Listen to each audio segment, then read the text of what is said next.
স্কুলে বর্ষাকালে আমি কখনো জুতা পাইতে যেতে পারিনি। আমাকে কেউ কখনো পড়তে দেখে নাই। আমার সহপাঠীরা, বন্ধুরা আমার সাথে তেমন কেউ কথা বলতো না। আমি শুধু আসসালামু আলাইকুম। আমি আছি আপনাদের সাথে স্নেহা। আজকে আমি আপনাদের সাথে পরিচয় করাবো একজন অর্থনীতিবিদ মাজিদুল হক স্যারের সাথে। এবং স্যারের সাথে আমার পরিচয় হয়েছিল চট্টগ্রাম বিশ্ববিদ্যালয়ের একটি সেমিনারে, যে সেখান থেকে চলে আসলাম ঢাকা বিশ্ববিদ্যালয়ে একটা সেমিনার করতে, এবং স্যারের সাথে দেখা করবো না এটা হতেই পারে না। তো স্যারের সাথে চলুন আপনাদেরকে সবার পরিচয় করিয়ে দিই। আমি মোহাম্মদ মাজিদুল হক।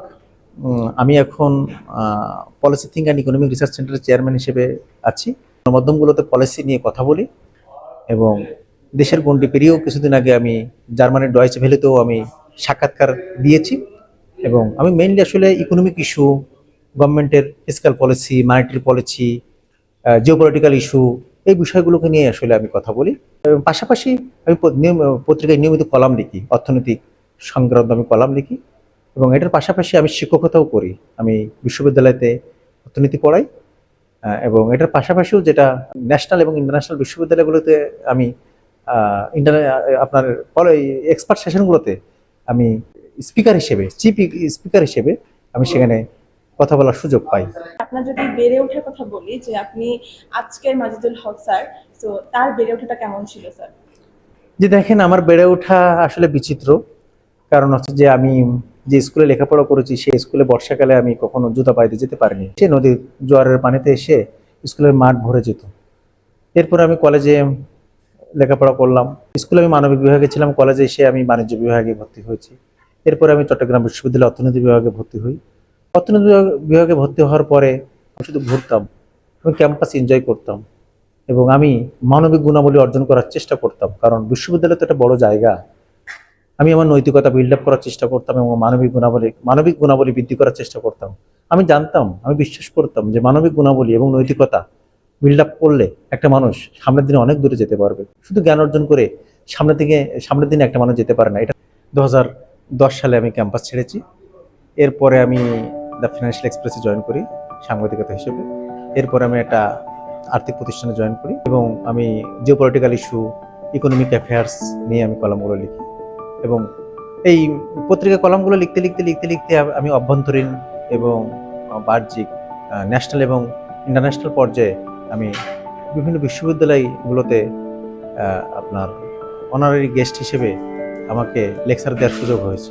আমি একসময় ভারতের চণ্ডীগড় বিশ্ববিদ্যালয়ে লেকচার দিয়েছি, ভারতের ভিআইটি ইউনিভার্সিটিতে লেকচার দিয়েছি। ভারতের চণ্ডীগড় বিশ্ববিদ্যালয় ইন্টারন্যাশনাল এক্সপার্ট সেশনে লেকচার দিয়েছিল বাংলাদেশ থেকে প্রথম Nobel laureate doctor Mohammad Yunus sir. এরপরে তারা আমাকে ডেকেছিল সেখানে। আমি ছিলাম বাংলাদেশ থেকে সেকেন্ড ম্যান। এরপরে আমি দেশ বিদেশি বিভিন্ন বিশ্ববিদ্যালয়তে পলিসি নিয়ে ডিসকাস করি, কথা বলি। এখন আমি ইউল্যাবে অর্থনীতি পড়াচ্ছি এবং এখন আমি ঢাকা বিশ্ববিদ্যালয়তে ডেভেলপমেন্ট স্টাডিজে মাস্টার্স করছি। এর আগে আমি জাহাঙ্গীরনগর বিশ্ববিদ্যালয় থেকে MBA কমপ্লিট করেছি। সুতরাং আমার কাছে মনে হচ্ছে যে এক্সপার্টাইজ গ্রো করাটাই হচ্ছে যে আমার লক্ষ্য।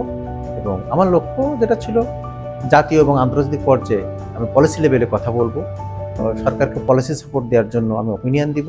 যে বৈচিত্র্যময় জীবন, এখান থেকে যদি আপনি অ্যাডভাইস দিতে চান যারা স্টুডেন্ট লাইফে আছে, কি পরামর্শ দিবেন? দেখেন, no need to worry, because আমরাও ওই সময়টা পার করেছি। নৈতিকতার পাশাপাশি যদি আপনি জ্ঞান অর্জন করতে পারেন, আপনি সারা পৃথিবীতে আপনার অবস্থান স্পষ্ট হবে, অবস্থান তৈরি হয়ে যাবে। সুতরাং আমি নবীনদের উদ্দেশ্যে বলবো যে তাদের জ্ঞান অর্জনের পাশাপাশি তারা যেন নৈতিকতাটা বিল্ড আপ করে, তাহলে তাদের পৃথিবীতে অবস্থান অনেক শক্ত হবে। বিশ্ববিদ্যালয় জীবনের এমন কোনো স্মৃতি আছে যেটা আপনি শেয়ার করতে চান? সত্য যে আসলে বিশ্ববিদ্যালয় জীবনে আমি অনেক এনজয় করেছি। আমার একটা অনেক বড় সুনাম ছিল বিশ্ববিদ্যালয়তে। আমাকে কেউ কখনো পড়তে দেখে নাই। আমি লেখাপড়া করেছি আসলে বিশ্ববিদ্যালয় পাশ করার পরে লেখাপড়া শুরু করেছি, যখন আমি গণমাধ্যমে কথা বলা শুরু করি, লেখা শুরু করি। বাট আমি তখনই একটা জিনিস কিন্তু আমি বীজ বপন করেছি, আমি ফাউন্ডেশনটা তৈরি করেছি বিশ্ববিদ্যালয়তে। আমি সেখানে মানবিক হওয়ার জন্য যে শিক্ষা গ্রহণ করা দরকার, সেই শিক্ষাটা আমি বিশ্ববিদ্যালয় থেকে নিয়েছি, যে শিক্ষাটা আমাকে সামনে এগিয়ে নিচ্ছে। আমরা দেখি যে ব্যাক বেঞ্চারদের খুব একটা নাম দেয় না বিশ্ববিদ্যালয়ে, তো তাদের ব্যাক বেঞ্চার না, বিশ্ববিদ্যালয়তে এভরি স্টুডেন্ট ইম্পর্টেন্ট। বিশ্ববিদ্যালয় every student has potential who are studying at university, no doubt.